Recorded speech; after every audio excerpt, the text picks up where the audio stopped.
La famille, ils n'ont pas assez partagé cette information, mais sachez que l'OTAN a convoqué d'urgence une réunion à Bruxelles pour comprendre comment ils ont à ce point sous-estimé la Russie. La vérité est la suivante.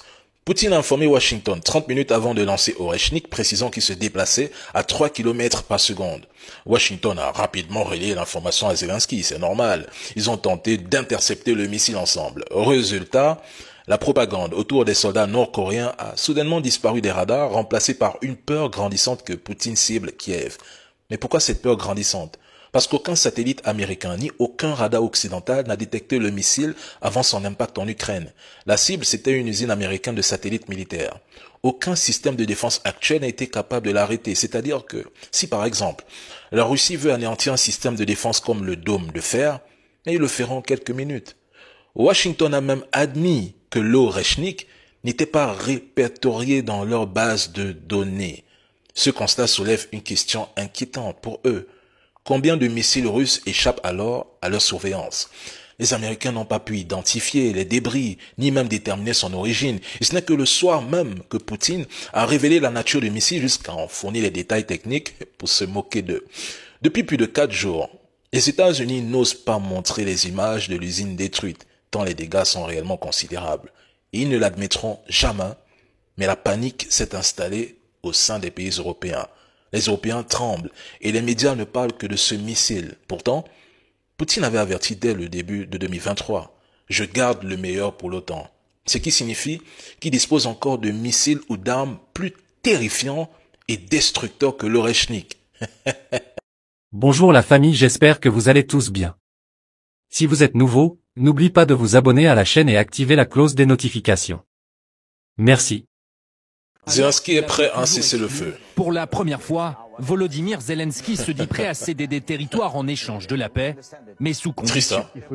Si nous voulons mettre fin à la phase chaude de la guerre, l'OTAN doit désormais défendre le territoire ukrainien que nous contrôlons encore. Nous devons agir vite. Il y a moins d'une semaine, Zelensky proclamait à haut et fort que l'Ukraine récupérerait l'intégrité de son territoire. Vrai ou faux? Il affichait un large sourire, confiant grâce aux missiles à longue portée et jubilait à l'idée d'obtenir des F-16. Et voilà qu'aujourd'hui, il appelle à un cessez-le-feu prêt à abandonner les territoires occupés par la Russie faute de pouvoir les reprendre. Mesdames et messieurs, depuis 2022, Zelensky a simplement gagné du temps sacrifiant l'intégrité territoriale de l'Ukraine au nom de l'argent et forçant des millions de citoyens à fuir. Point. Qui peut encore croire qu'il récupérera un jour les territoires russophones par diplomatie? Jamais. Et ce pour plusieurs raisons. D'une part, il ne sera probablement plus président. D'autre part, cette situation ressemble à une capitulation déguisée révélant l'échec flagrant de ses alliances occidentales face à la réalité géopolitique sur le terrain. La Russie a l'avantage, et ce n'est pas seulement moi qui le dis. Même des médias comme LCI et BFM le reconnaissent enfin. La Russie domine le front, atteint ses objectifs de 2022 et ne cédera pas face à une trêve. Les précédents accords, Minsk, le statut de la Crimée, l'établissement de l'État ukrainien, la non-intégration des pays de l'Est à l'OTAN, n'ont jamais tenu une décennie. Rien n'a été respecté. Vous évoquez les accords d'Istanbul, mais rappelons que c'était Poutine qui les voulait, tandis que Zelensky les a refusés avec les Otaniens. Maintenant que la situation sur le terrain tourne à l'avantage de Moscou, vous espérez ramener les Russes à la table des négociations. Lol. Mais Poutine a été clair, il ne négociera pas avec Zelensky. Je ne sais même pas pourquoi Zelensky s'agite encore. Mais à la fin de ce conflit, vous finirez par reconnaître que j'avais raison.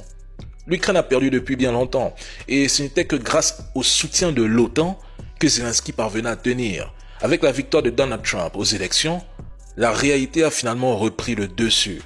Que vous m'aimiez ou pas, vous n'allez pas changer le cours de l'histoire. Les faits sont là. L'Ukraine a perdu, les Otaniens ont perdu du temps, de l'argent, etc. Et qui subit aujourd'hui? C'est la population européenne. Point à la ligne.